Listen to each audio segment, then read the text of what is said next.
제가 재미있는 영상을 하나, 두 개를 준비했습니다. 한번 보시겠습니까? 재미있는 영상 같지가 않습니까? 자, 한번 확대시켜 주시죠. 돌리면 돼요.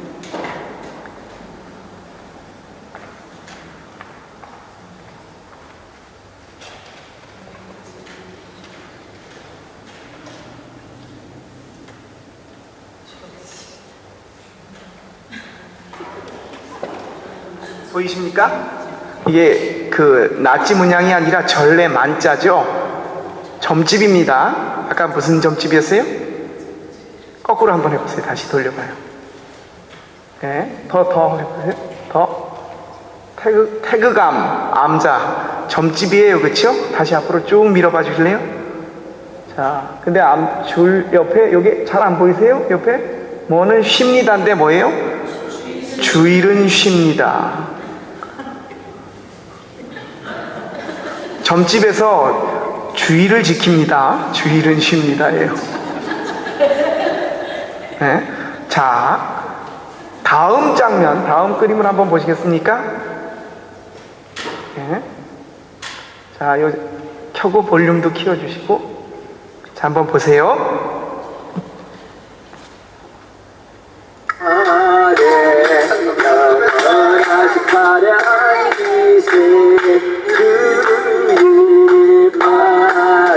애들이 하는 행동을 보세요.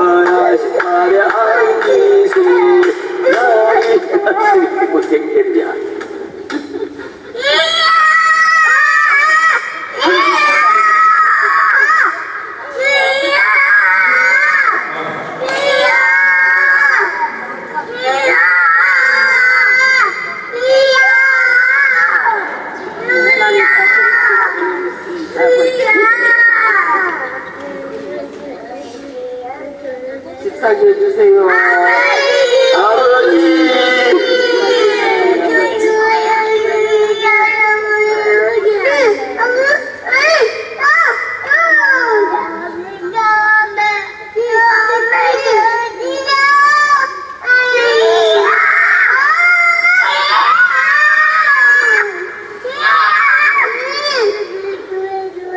그래도 올리는.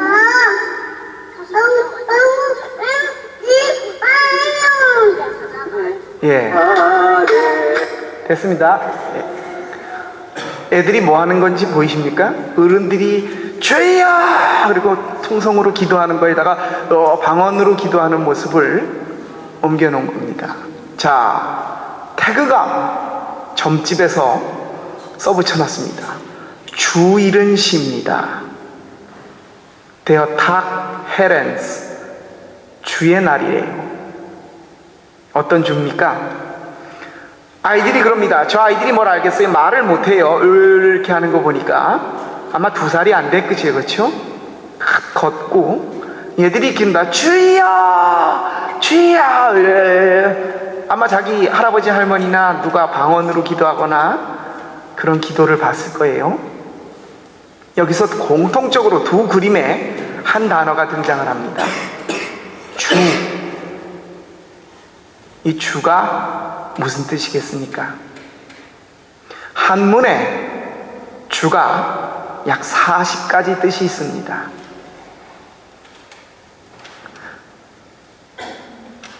그 중에 여러분이 생각나는 술주자도 주죠. 그렇죠? 주님 하면 어떤 사람은 술을 가리키는 사람이 있습니다. 첫째 주, 둘째 주, 셋째 주, 넷째 주, 목회도 주입니다. 독일에서 그 베르트 파피어 악지온도 한국에서는 주식할 때 주가 됩니다. 저 기둥도 주예요. 집도 주예요. 달리는 것도 경주 주예요. 주가 40가지 정도가 넘습니다. 주, 여기서 말한 주는 their hair, 주인님, 그런 말입니다. 오늘 설교 제목이 주중주입니다. 이게 무슨 말인가? 주 주인 가운데 진짜 주인이라는 말입니다. hair in hair, 왕 중 왕, 그런 말이죠. 우리 모두는 보통 주인 또는 그 높임말로서 주인님, 이 주인님의 준말이 주님입니다. 이 주님을 신앙의 용어로 우리가 사용합니다. 아까 아이들도 그랬죠. 무슨 뜻인지 모르는데 주여 이렇게 말하면 믿지 않는 사람들도 자연스럽게 떠올리는 사람이 있습니다. Their hair, 누굽니까? Their hair, 보통 그렇게 대문자로 써서 말하면 예수 크리스투스가 보통 Their hair입니다. 우리는 부처님을, 공자님을, 마호메트를 가리켜 주님이라고 말하지 않습니다. 믿지 않는 사람들도 주여 그러면 저 교회 예수님 말하는 거구나 라고 알고 있습니다. 주인, 주일, 주의 날이라는 말이에요. Their tag herens, 그날을 우리는 교회 가는 날, 예수님의 날이라고 알고 있습니다. 원래 보통 명사예요. 주인님. 그런데 그 말을 대부분 많은 사람들이 주여, 주님 이렇게 말하면 저거 예수쟁이들이 하는 말이구나, 예수님을 가리키는 말이구나, 그렇게 다 생각합니다. 독일어에서도 헤어 앞에 대어를 크게 써서 헤어를 쓰면 특정한 그 주인 누구예요? 영어는 그래서 독일어의 게슈히테에 해당되는 말을 히스토리, his story, 그의 이야기라고 이야기를 합니다. 이야기라는 말을 his story라고 이야기를 해요. 그가 누구예요? his가 AD와 B4를 나누는, 누구가 그럴지 모르겠습니다. 그건 서양에서 자기들이 믿는 종교를, 그 역사를 그렇게 했으니까. 근데 우리 동양에서도 어느 누구라도, 심지어 태극 암자에서도 주일은 쉰대요.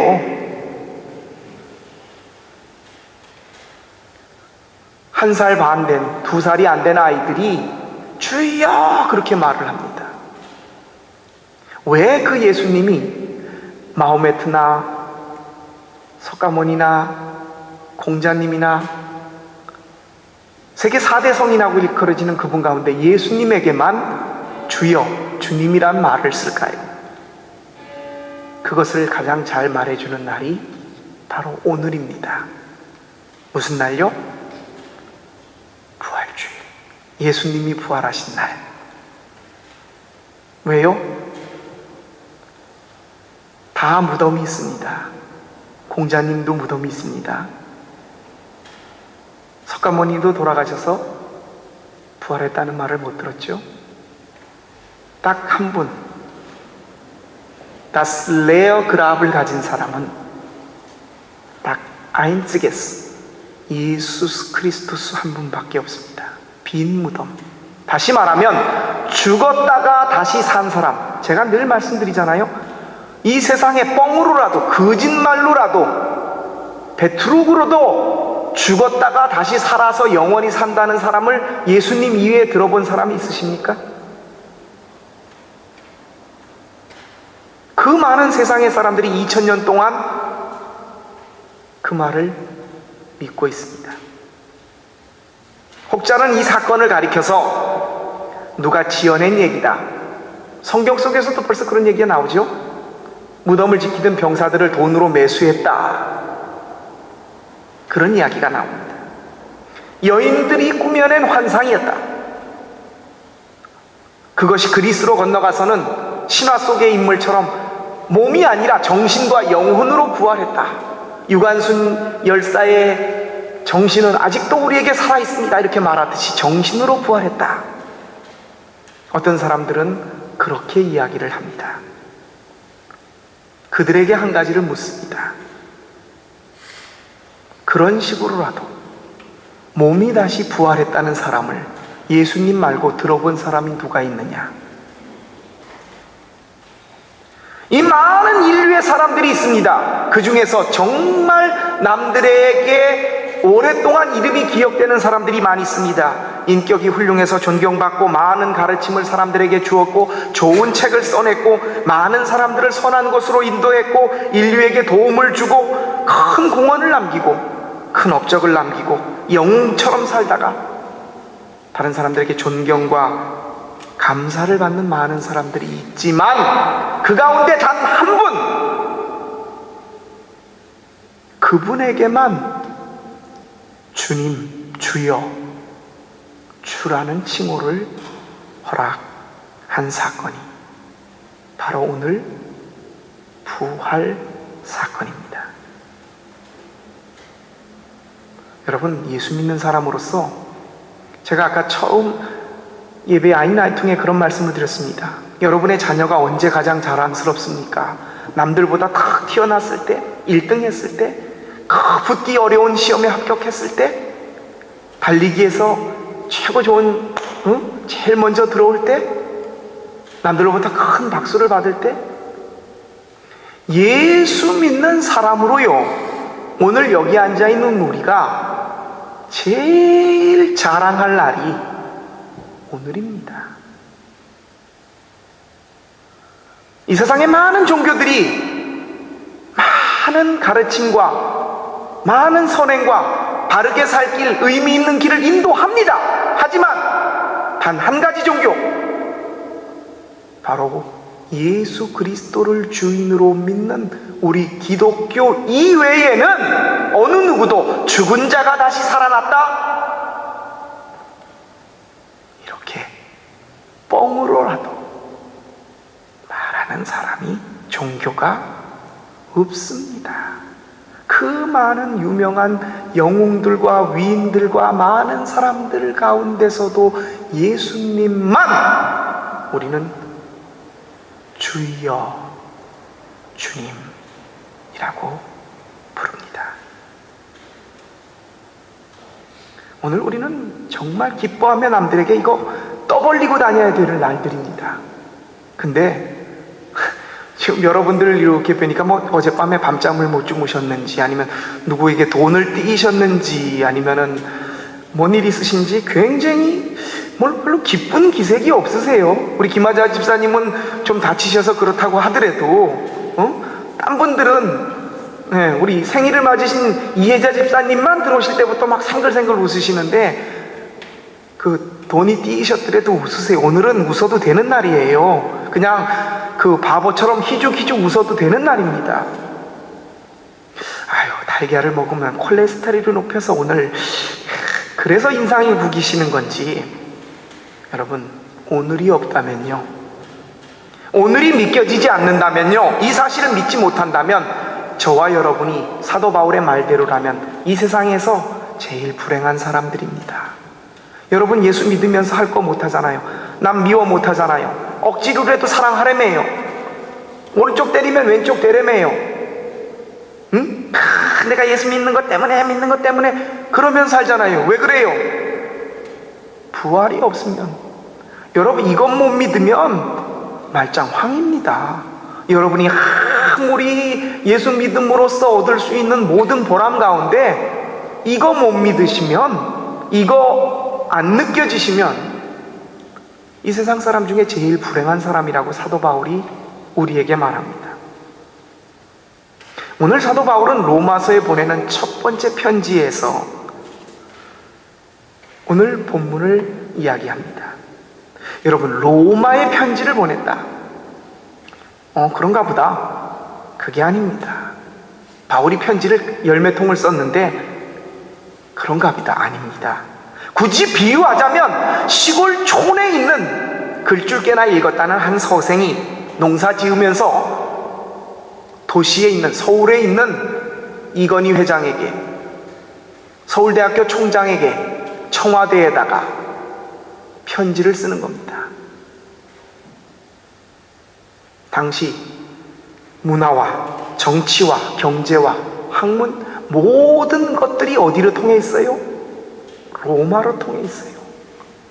오늘날까지 그 속담이 유효하지요. 모든 길은 로마로 통한다. 시골 깡촌에 이름도 모르는 한 글줄이나 읽었다는 서생 바울이 로마에 있는 권력가들, 정치가들, 학자들, 귀부인들, 그리고 노예에 이르기까지 그들에게 편지를 썼습니다. 그런데 이 바울의 서신을 보면 주눅이 들어서 내가 무슨 말을 해야 할까 이렇게 쓴 게 아니라 굉장히 당당하게 편지를 씁니다. 이 로마서는 성경 중에서 가장 무거운 주제를 다룹니다. 그러다 보니까 제일 읽기가 어렵습니다. 한글 성경뿐만 아니라 원문인 그리키시로 읽어도 이 로마서는 굉장히 어렵습니다. 여러분 1절부터 4절까지만 읽었는데 문장이 아직 안 끝난 겁니다. 독일어 성경을 보시면 알겠는데 1절부터 7절까지가 punk트가 하나밖에 없습니다. 한 문장이에요. 이것을 해석하려고 보면 쭉 읽다 보면 앞에서 무슨 말을 했는지 몰라요.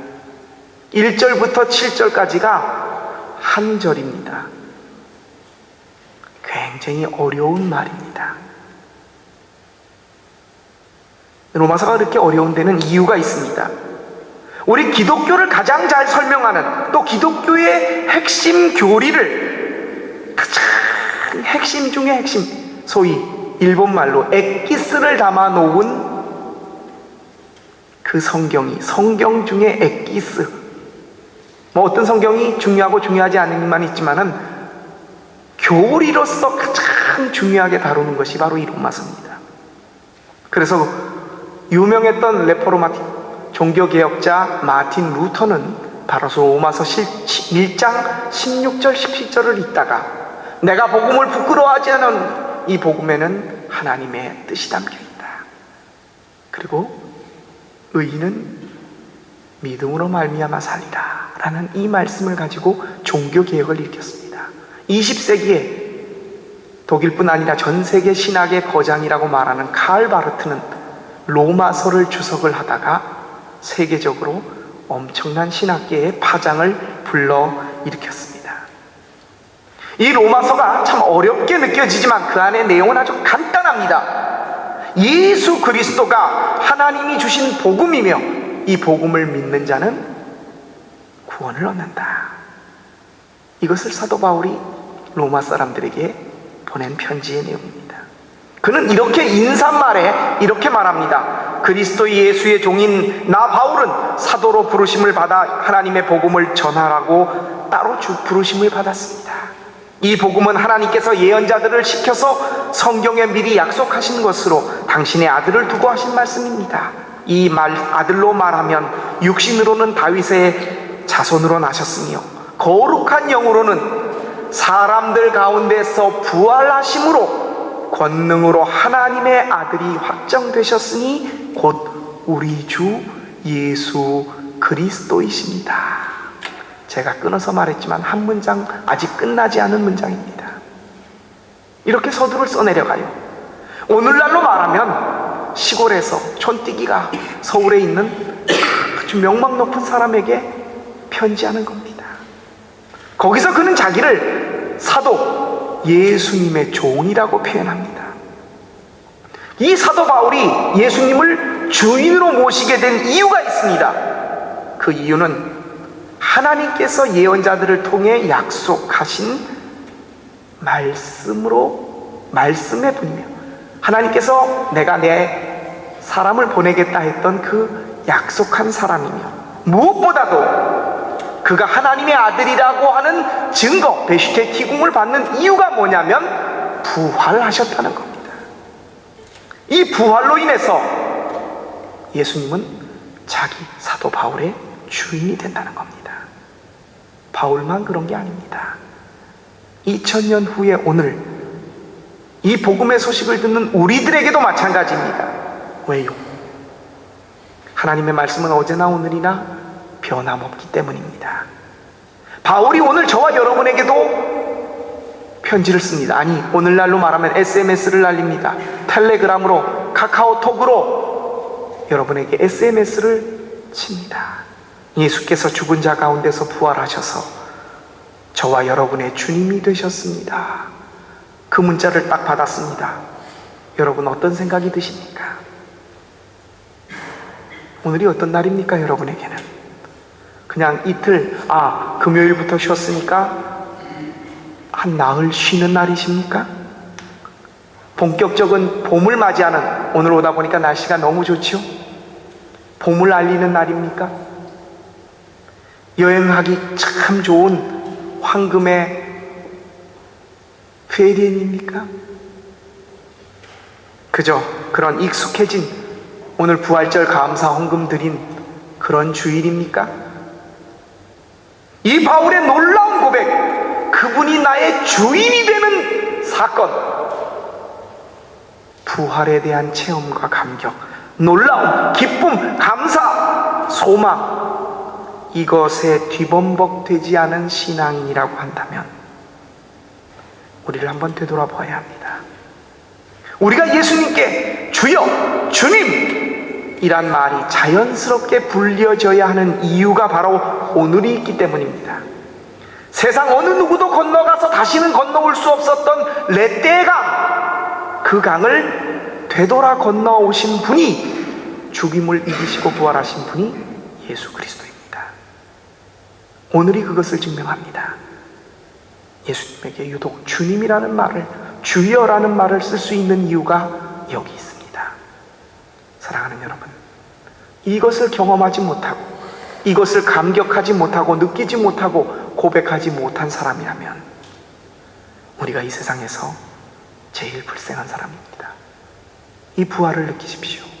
경험하십시오. 그리고 마음껏 감사하시고 기뻐하며 자랑하십시오.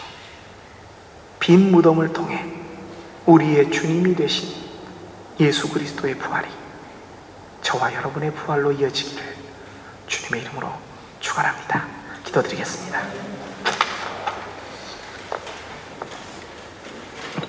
사도 바울은 로마에 보내는 편지 속에서 예수님이 주인이 될 수 있는 이유, 내가 그를 향하여 주님, 주여, 퀴리오스라고 불릴 수 있었던 이유가 바로 하나님이 약속하신 하나님의 아들, 그 아들이 어떻게 확정되었냐면 죽음을 이기시고 부활함으로써 그분이 하나님의 보내신 아들이라는 것과 나의 주님이 되었다고 고백합니다. 부활절이 어떤 날입니까? 봄을 알리는 날입니까? 황금의 연휴입니까? 그냥 1년에 한 번씩 다가오는 교회 절기입니까? 우리 속에 예수님에 대한 부활의 기쁨과 감사와 감격, 자랑이 없다면 이 세상에서 우리가 어느 사람보다 불쌍한 사람이라고 사도 바울이 말합니다. 예수님의 그 부활이 나의 부활이 되게 하시고 그 부활을 통하여 진정한 주님이라는 말이 우리 속으로부터 고백되는 오늘 우리의 평생 되게 하여 주옵소서. 이 지혜를 깨닫게 하신 부활하신 우리 주님 예수 그리스도의 이름으로 감사하며 기도합니다. 아멘.